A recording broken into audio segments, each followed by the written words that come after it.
The first thing I heard that morning was not the rain, not the wind, and not even the sound of water running through the gutters outside my house. It was 3 hard knocks on my front door. The kind of knocking that tells you whoever is standing on the other side is not there to say hello.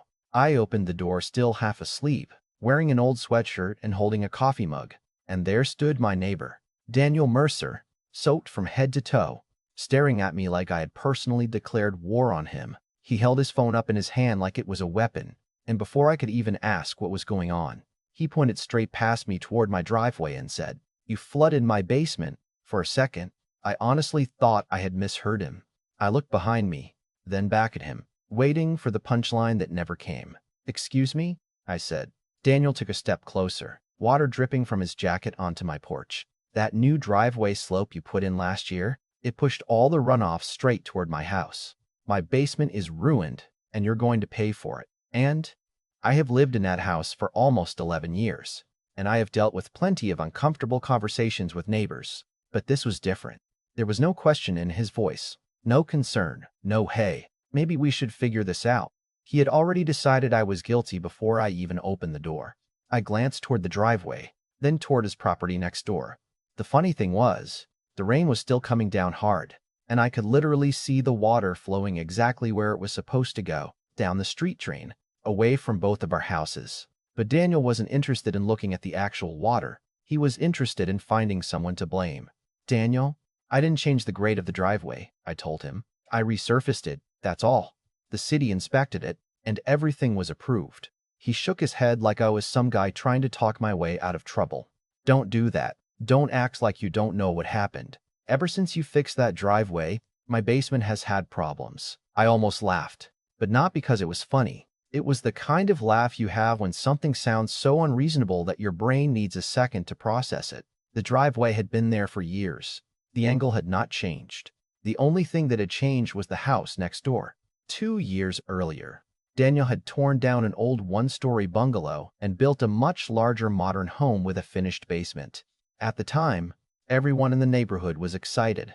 New homes usually meant better property values, fresh landscaping, and a nicer street. But Daniel had rushed through the project. He was always trying to save money wherever he could, arguing with contractors, cutting corners, and bragging about how he negotiated every bill down. I never said anything because, honestly, it wasn't my business.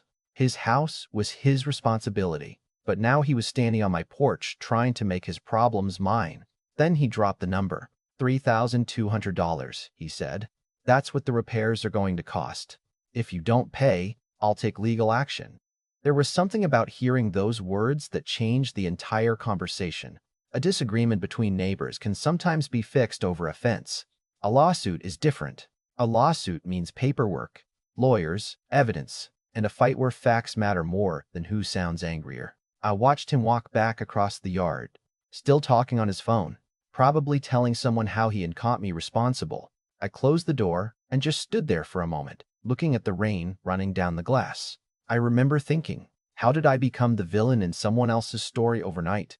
I spent the rest of that day going through every document I had from the driveway project. I found the permits, the contractor invoices, the inspection approvals, everything. I wasn't looking for a way to attack Daniel.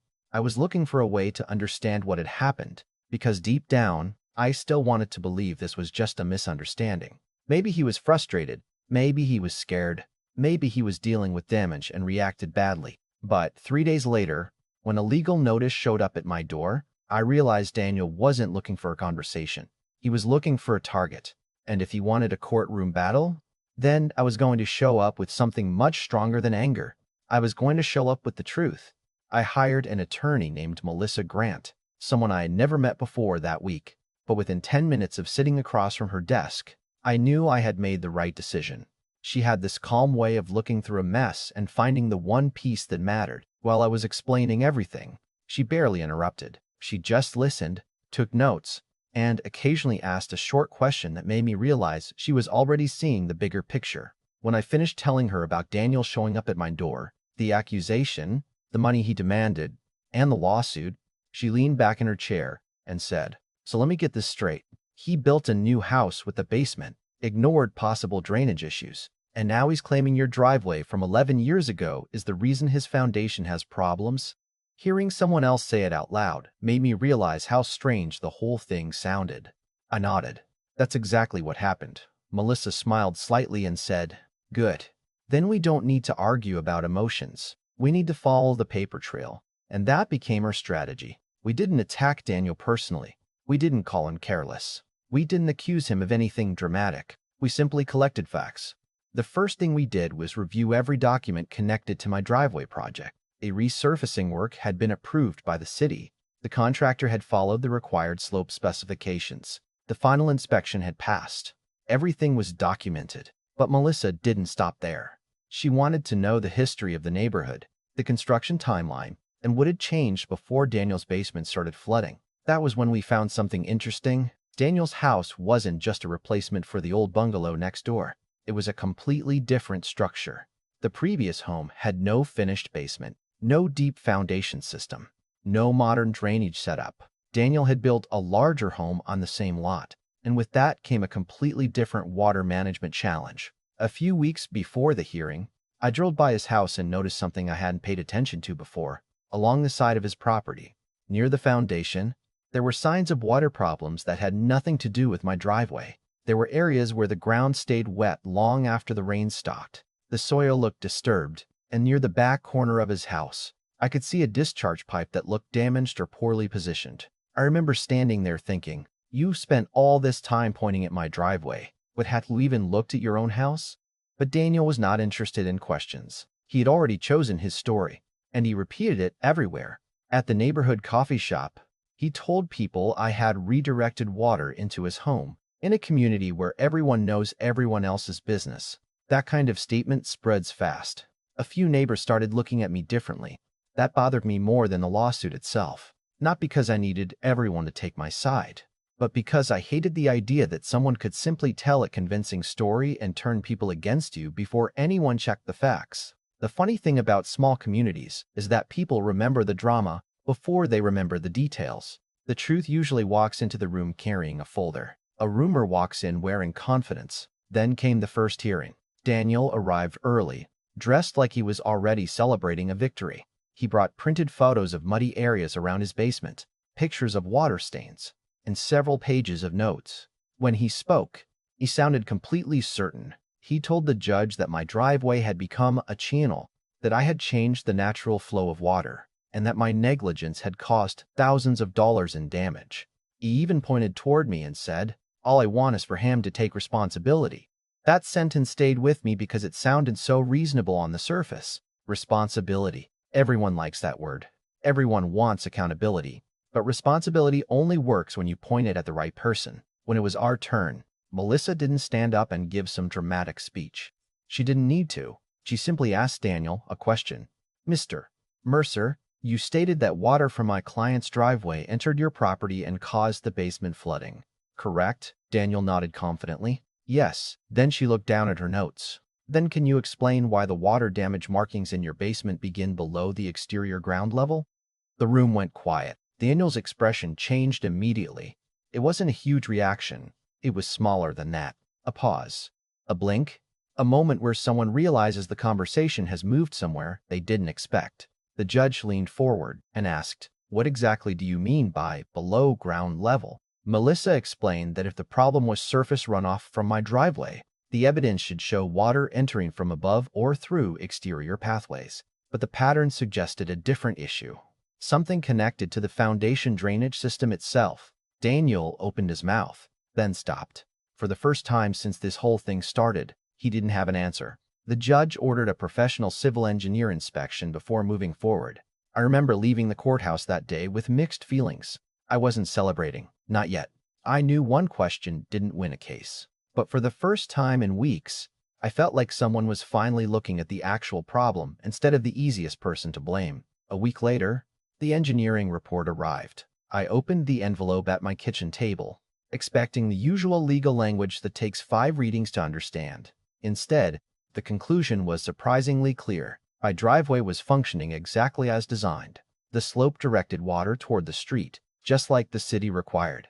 The engineer found no evidence that my property contributed to Daniel's basement flooding. But then came the part that changed everything. The report identified the real cause: a failed foundation drainage system and a damaged sump discharge line that had not been properly maintained. In simple terms, Daniel's basement wasn't flooded because my driveway sent water toward his house. His basement flooded because his own drainage system had been failing for years. And Melissa wasn't done. She requested city maintenance records, inspection reports, and previous notices connected to Daniel's property.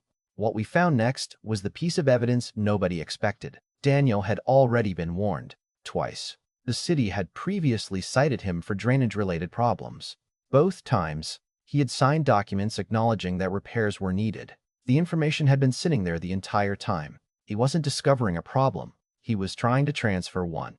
And when I looked at those records spread across Melissa's desk, I realized something important. This was never really about the rain. It was about accountability. Daniel didn't lose control because his basement got wet. He lost control because the facts refused to follow the story he had created. And in the final hearing, those facts were about to walk straight into that courtroom with us. The final hearing was the day I realized something important. Sometimes the hardest part of standing up for yourself isn't proving that you're right. It's surviving the moment when everyone else believes you're wrong. When I walked into that courtroom the second time, I could feel the difference immediately. The first hearing had been filled with confidence from Daniel Mercer. He walked in like a man who had already written the ending of the story in his head. He shook hands, smiled at people, and carried himself like the judge was just there to officially confirm what he already believed. But this time, things were different.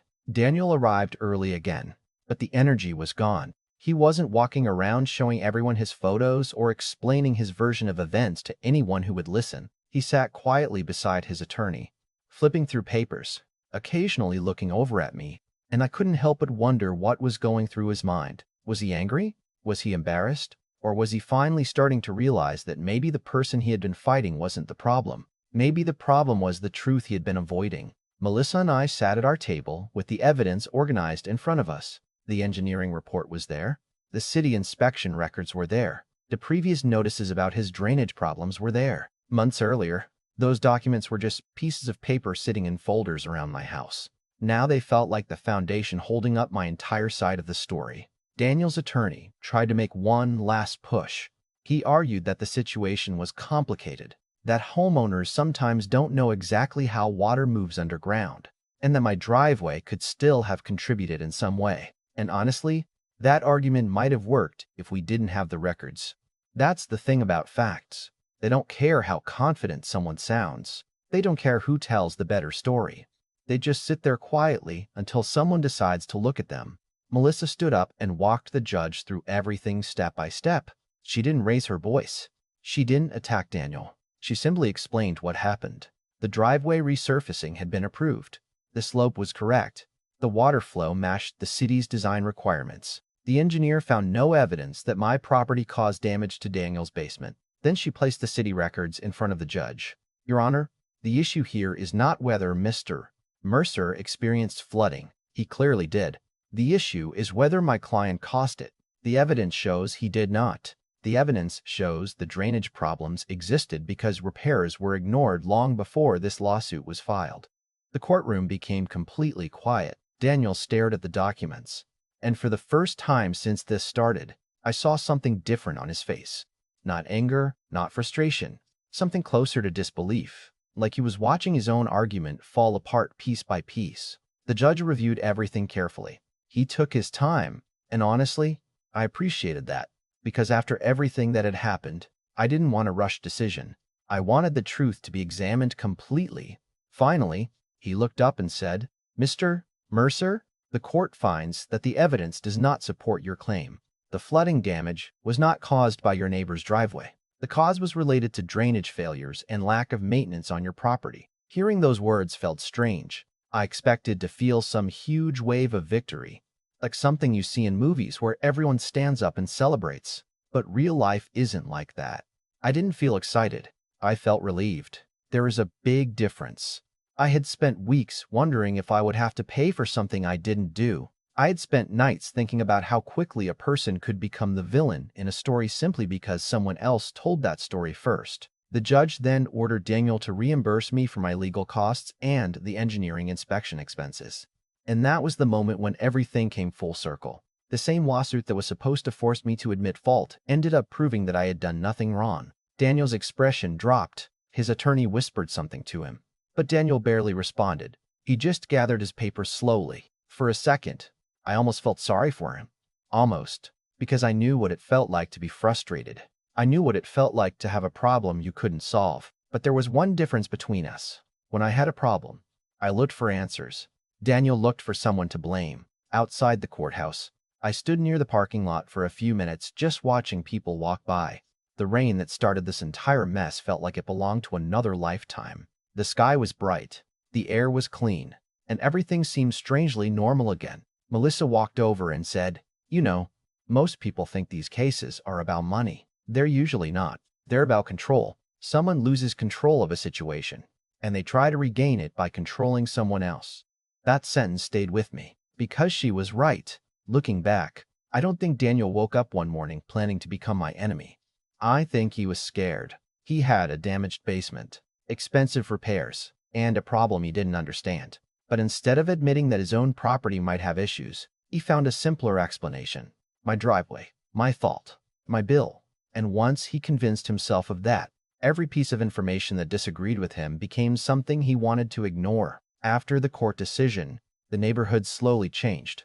The people who had only heard Daniel's side started asking questions. Some neighbors stopped me while I was checking the mailbox and apologized for believing the story before hearing the facts. One neighbor even laughed and said, "I guess water really does know where to go, even when people don't." I had to admit, that one made me smile. But not everyone said anything. Some people never apologized. And I learned to accept that too. Not every ending comes with a perfect apology or a dramatic confession. Sometimes the ending is simply knowing you stood your ground and let the truth speak for itself. A few months later, I saw contractors at Daniel's house replacing the damaged drainage system. They repaired the foundation drain, fixed the discharge line, and finally addressed the problem that had been there all along. I drove past his house one afternoon and saw the workers finishing up. For a moment, I thought about stopping and saying something, maybe a sarcastic comment. Maybe a reminder that the driveway he blamed was still sitting there exactly the same. But I didn't, because by then, I didn't need to win anymore. The lesson had already been learned. The rain didn't flood Daniel's basement. His neglect did. And sometimes the strongest response isn't getting revenge. Sometimes it's simply refusing to carry someone else's mistake. So now I'm curious what you think. If you were in my position, would you have tried harder to settle things privately with Daniel? Or do you think the moment someone files a false claim against you, it's time to protect yourself legally? Do you believe neighbors should always try to work things out face-to-face first? Or are there situations where facts and paperwork are the only language people understand? Let me know your thoughts in the comments below, because these situations always create a bigger conversation about responsibility, fairness, and where the line should be drawn between helping a neighbor and accepting blame for something that isn't yours. If this story connected with you, don't forget to like the video, subscribe for more real-life style stories, and share this with someone who believes that in the end, the truth always has a way of finding its way home.